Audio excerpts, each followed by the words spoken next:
Good afternoon. My name is Anthony Randazzo, and I am an executive partner at Secrest Wardle. Today I will be conducting a webinar on the application of the Recreational Land Use Statute here in Michigan. The first couple of questions you all may be asking yourself is, what is the Recreational Land Use Act and why do I care? Well, for most people, they don't care. But if you are one of those few fortunate people who are landowners or lessees of land, who insure landowners or lessees of land who are being sued for an injury that took place on their property, you may want to listen to this webinar because the Recreational Land Use Act may provide you with an absolute defense to that cause of action. So what is the Recreational Land Use Act? The Recreational Land Use Act in Michigan is defined by statute, MCL 324.73301, paren 1 emperen. And it states, except as otherwise provided in this section, a cause of action shall not arise for injuries to a person who is on the land of another without paying to the owner, tenant, or lessee of the land a valuable consideration for the purpose of fishing, hunting, trapping, camping, hiking, sightseeing, motorcycling, snowmobiling, or any other outdoor recreational use or trail use with or without permission against the owner, tenant, or lessee of the land, unless the injuries were caused by the gross negligence or willful and wanton conduct of the owner, tenant, or lessee. Now, at first glance, the statute may seem to be quite straightforward. However, as the saying goes, looks can be deceiving. However, before we get into the minutia, let's understand why the statute was created, because it might help us understand how it should be applied. So why was the statute enacted? Well, most private landowners, like me, are generally unwilling to open their land for public use, simply for the reason they are fearful that someone will get hurt on their property and sue them. I'm a lawyer, I know lawyers, and if someone gets hurt on my land, they will sue me, claiming that they should have been warned of some unknown condition to them that existed on my land at the time of injury. For this reason, I don't like people crossing my land. Well, my goal is to exclude the universe from my lawn and property run contrary to the prevailing public policy on the issue of land use. You see, it is public policy of the state to promote the open use of the finite resource we know as land. And not just any land or any reason, it's land to be used for recreational outdoor activities. The Recreational Land Use Statute was formulated to resolve the competing interests of property owners and public policy. Essentially, the statute was devised to promote public recreational land use of privately owned land. The statute does this by granting landowners broad immunity from liability for injuries suffered by land users pursuing recreational activities on the owner's land. That only applies, however, if the person who was injured did not pay the owner for the use of that land, or it doesn't apply in situations where the landowner was either grossly negligent or acted willfully and or wantonly. The underlying policy of the Recreational Land Use Statute is that the public's need to access land for recreation in an outspaced area is greater than the individual's need. So, to promote the land use and access to land, they provide immunity to landowners.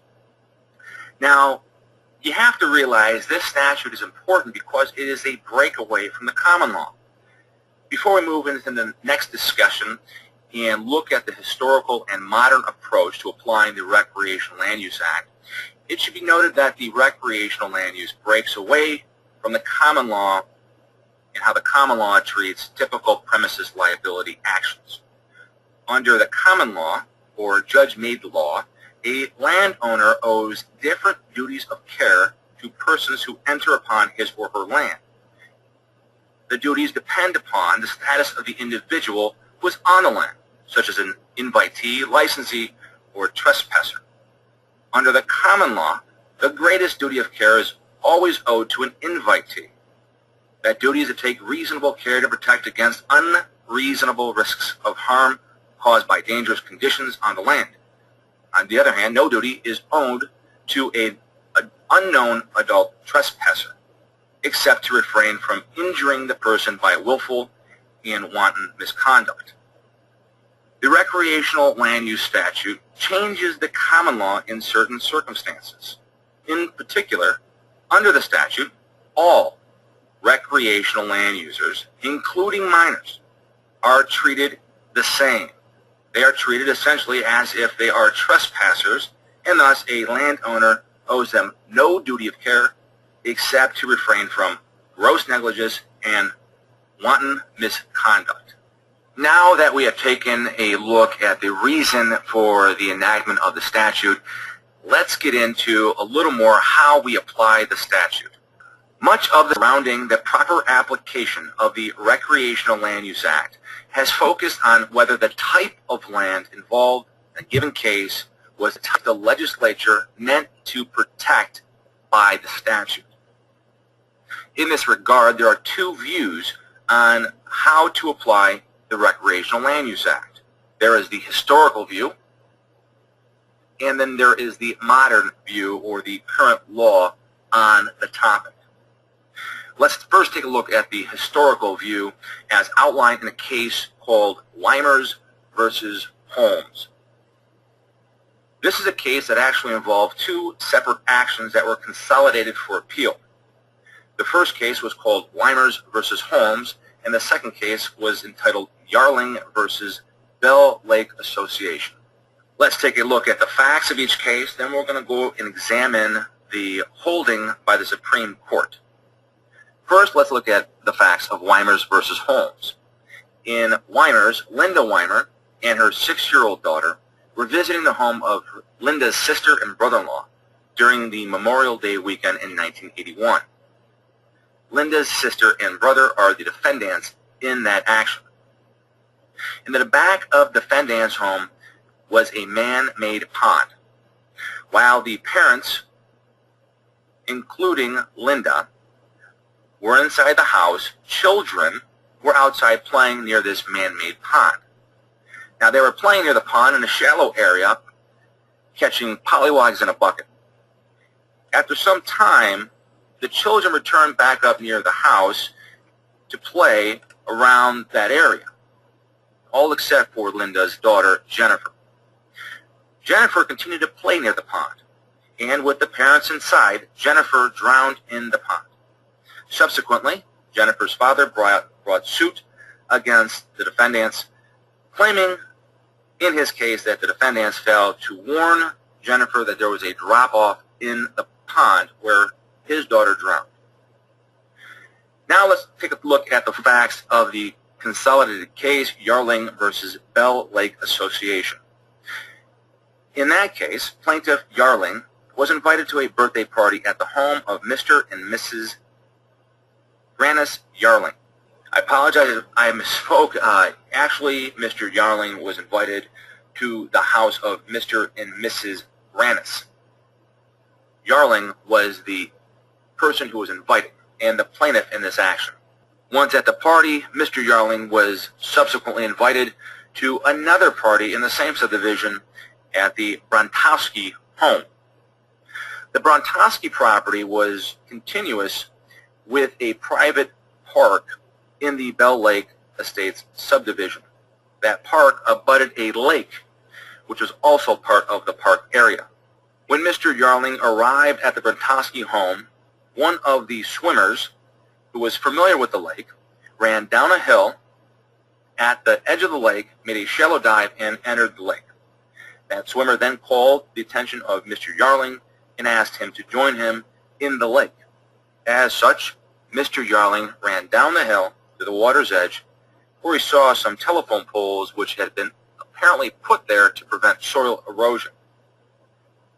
Mr. Yarling found himself unable to stop due to his momentum, which caused his legs to flip over his head, causing him to land on the back of his neck in 14 inches of water. Mr. Yarling sustained significant injuries, including a cervical fracture, leaving him paralyzed from the shoulders down. The lake was owned by the entire subdivision, and subsequent to the injury, plaintiff brought an action against more than 200 defendants, including the Neighborhood Homeowners Association and individual lot owners. Okay, so these are the facts of both these cases. So the next question is what did the Michigan Supreme Court have to say about these facts and whether or not the recreational land use statute applied to bar either of these actions? In both cases, the Michigan Supreme Court was asked that question. Let's determine the applicability of the recreational land use statute. In doing so, the court looked at the plain meaning of the statute as well as the facts of the respective cases. And in both cases, the Michigan Supreme Court held that the Recreational Land Use Act did not apply to either action because the language of the Recreational Land Use Act, read in light of the legislative history, is intended to apply to, quote, large tracts of undeveloped land suitable for outdoor recreational uses. The Weimer's Court placed a significant limitation on the application of the recreational land use statute. In particular, it relegated the use of that statute to only large tracts of undeveloped land. Thus, it did not apply in situations such as the case in Yarling and Weimer's where the land was in subdivided areas on smaller tracts of land. The Weimer's decision came down in 1986. This was the law for nearly a decade. That was, of course, until the Supreme Court revisited this issue in 2004 in a case called Neal versus Wilkes. Again, let's look at the facts of Neal because it'll help us compare the case of Neal to the earlier decision in Weimer. In Neal, the plaintiff sustained injuries while driving an all-terrain vehicle, an ATV vehicle, on defendant's property. The vehicle was driven by defendant's brother on defendant's property. When defendant's brother drove over a piece of uneven land on defendant's lawn, plaintiff was bounced from the ATV, causing severe injuries to her back. Defendant's property was on approximately 11-acre lot that was zoned residential. Although portions of the lot were wooded, plaintiff sustained injuries while riding the ATV vehicle on the mowed portion of defendant's backyard. At the trial court level, the trial court granted defendant's motion for summary disposition on the basis that the Recreational Land Use Act barred plaintiff's cause of action. However, based on the decision in Weimer's, as we just looked at, the Court of Appeals reversed the decision of the trial court, holding that the Recreational Land Use Act only applied to large tracts of undeveloped land. Subsequently, defendant filed an application to the Supreme Court, which was granted. The issue before the Supreme Court concerned the proper interpretation of the Recreational Land Use Statute. In particular, the question considered was whether the Weimer Court got it right in limiting the applicability of the Recreational Land Use Statute to only tracts of large undeveloped land. In reading the plain meaning of the statute, the Neal Court held, essentially, that the Weimer's Court got it wrong. In fact, the statute itself, they suggested, placed no restriction on the size of the land.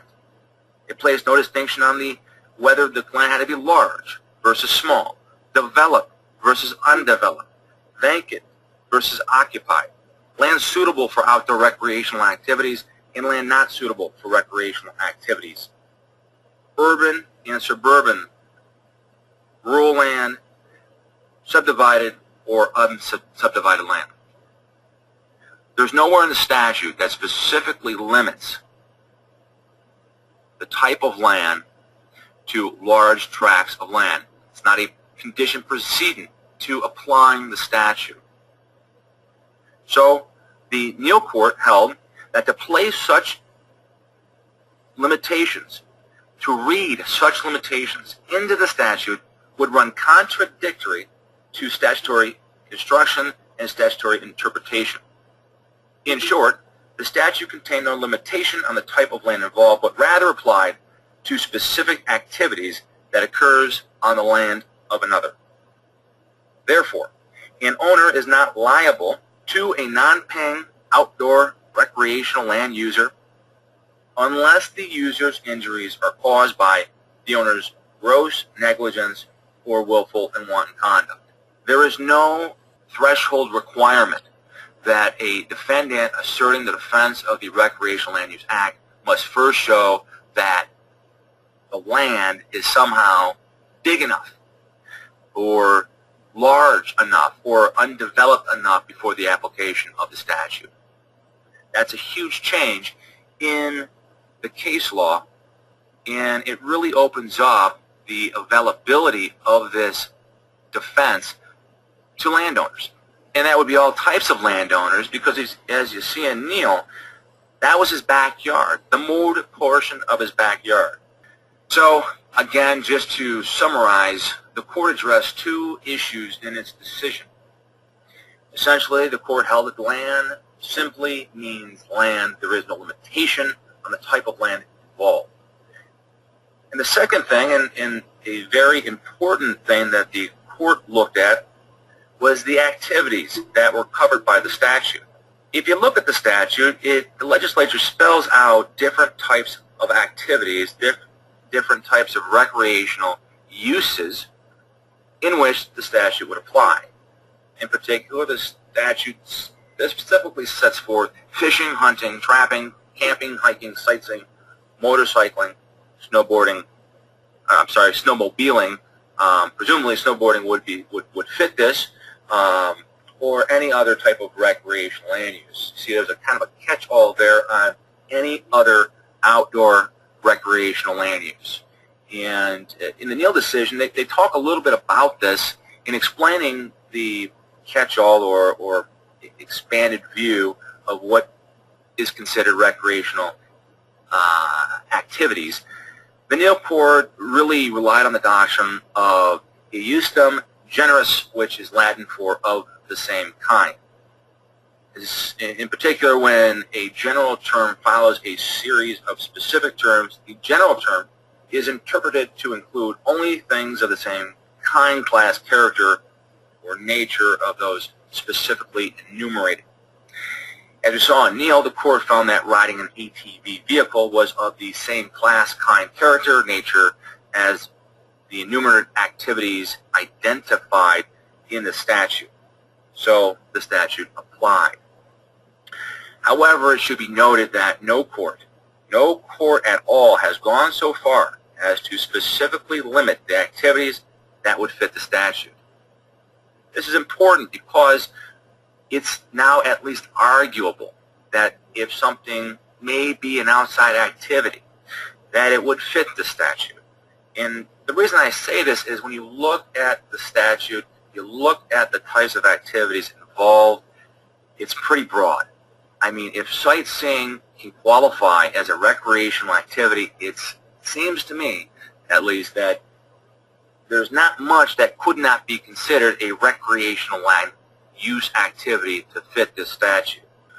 Okay, now that we've looked at the situations in which the Land Use Act would apply, the recreational land use would apply, I would be remiss if I did not at least talk a little bit about situations in which a landowner would be liable, notwithstanding the enactment of the Recreational Land Use Act. The first situation that you would remain liable for injuries on your property, or I guess a better way to say it would be a situation where this statute would not apply, would be where an injured person actually paid you valuable consideration for the use of your land. The statute specifically states that in situations where valuable consideration was transferred to the owner for the use of that land, the statute does not act as a bar to this type of action. Now, just to, I guess as an aside, Michigan cases have uniformly held that valuable consideration, to meet the definition here, to, I guess, void the statutory bar, it has to be a specific fee for use of a particular recreational area in question. So if you're paid, you kind of lose the right to this defense. That's one issue that landowners should be cognizant of going forward. The second situation, or I guess the second set of facts that would prevent the use of this defense, would be a situation where the landowner was grossly negligent or acted willfully or wantonly in causing the plaintiff's injuries. Now, again, you might be saying, well, what does that mean? And on that, gross negligence has been defined time and time again as that conduct that is so reckless to demonstrate substantial lack of concern for whether an injury resulted to the plaintiff. That's cited in Sue versus Gay, 257 Mishap. And in those situations, you know, you're not going to be able to take advantage of the Recreational Land Use Act as a defense. Willful and wanton misconduct, similarly, is defined as conduct that shows an intent to harm, or, if not that, such an indifference that, and whether harm will result, which would be the equivalent to his willingness or her willingness to do so.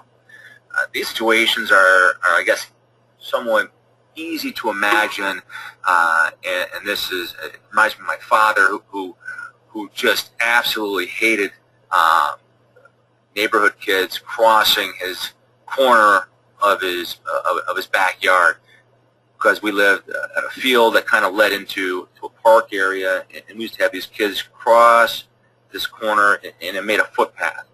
And my father took his lawn pretty seriously, so I could see my father, if he dug a hole, put some leaves over it, and a kid fell in the hole, I don't think my father would be allowed to get out of that case based on the statute, assuming, of course, a recreational land use activity was taking place.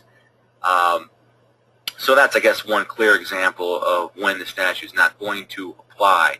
And I guess there are various others like that, but, you know, it shows you that it's kind of a high threshold.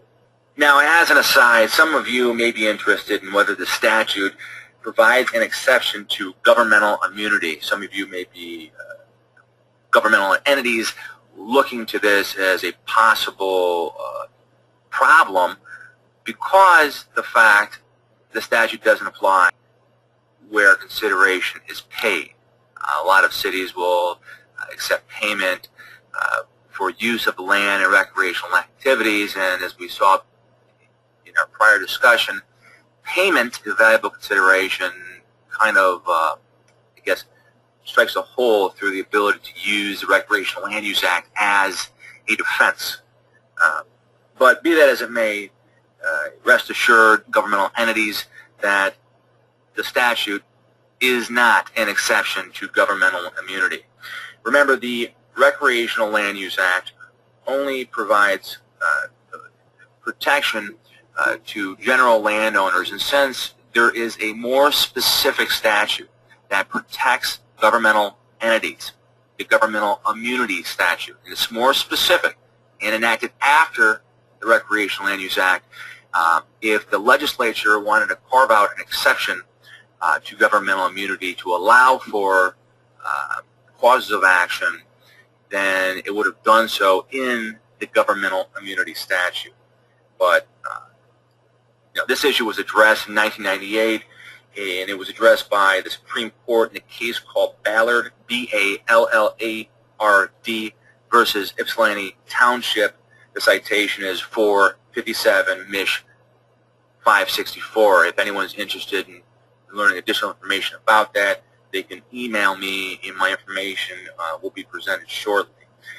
So again, the Recreational Land Use Act does not provide some type of an exception to pursue cases against a governmental entity.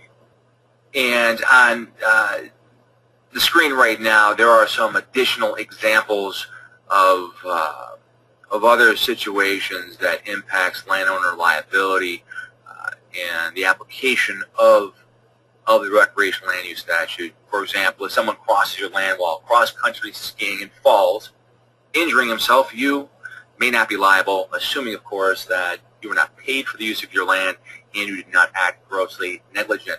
Same applies to snowmobiling across your parking lot. You as a landowner are not liable unless, of course, you receive pay for the use of your land and or you acted grossly negligent. And obviously, you can see why now the not the Supreme Court, but the legislature chose not to create somewhat of a laundry list and just use examples of recreational land activities, because they are many. And if you're outside and you're playing around or having fun, you're usually in a recreational activity sport. And if you get injured on someone's land and you didn't pay them, you're going to have a tough time suing them because of this act. While we generally think of using the Recreational Land Use Act defense to bar premises liability claims or claims that sound in premises liability, a 2015 Michigan Court of Appeals decision reinforces the fact that the Recreational Land Use Act may apply to any cause of action and not just those causes of action that sound in premises liability. The case that I am referring to is a case entitled Schoenbeck versus Kelly. This is a 2015 case, and while it is unpublished, the decision is persuasive authority in Michigan and will likely be followed by other courts of appeals in this state as well as trial courts, given the fact that the decision comports clearly with the plain language of the act. In Schoenbeck, the plaintiff was injured when he was struck by a cable gate while riding a dirt bike on property that was owned by defendant property owner and leased to two other defendants, the lessees of the property. In that case, the lessees installed a cable gate on the property, which is the instrumentality of the injury. However, in that case, the plaintiff did not sue any of the defendants in premises liability. Rather, plaintiff sued all three defendants for negligence and gross negligence. Nevertheless, those same three defendants moved for summary disposition based on the application of the Recreational Land Use Act. In response to the motion, plaintiff claimed the Recreational Land Use Act did not apply because the act only applied to premises liability actions. In reviewing the case, the Court of Appeals agreed with the defendants and held that the plain language of the Recreational Land Use Act states that the act may apply to any cause of action and not just those actions that sound in premises liability. The court further noted, if the Michigan legislature wished to limit application of the statute to a narrower set of circumstances, it could have used the words that the act only applies to causes of action that sound in, quote, premises liability, end quote. But it didn't do that. Rather, the act states that it applies to a cause of action. A cause of action which is defined much more broadly than a specific cause of action. In fact, a cause of action is defined as any concurrence of facts giving rise to a liability or obligation that is being sought to be enforced against any defendant. That is any cause of action. The only exception to that rule would be in a circumstance where the defendant is either grossly negligent or committed his conduct with a willful or wanton disregard for the plaintiff's rights. So why is this important? This is important because we cannot let the labels on claims in a complaint dictate our defenses. When we see an act, when we see a claim being brought where the act may apply, we should look at that specific cause of action and plead the recreational land use defense. Again, the Recreational Land Use Act applies to any cause of action whatsoever, with the exception being if and only if the defendant's actions rise to the level of being grossly negligent or willful or wanton. Well, this concludes this webinar. I really appreciate your attention this long through what can be considered a bit of a dry subject area. However, I think that if you have a case that lends itself to this defense, this will not have been a waste of your time, because it could be a complete defense to the cause of action that you or your insured may face. If you would like additional materials on this particular subject or have any questions at all, please feel free to contact me at your convenience. Have a great week. Thank you so much.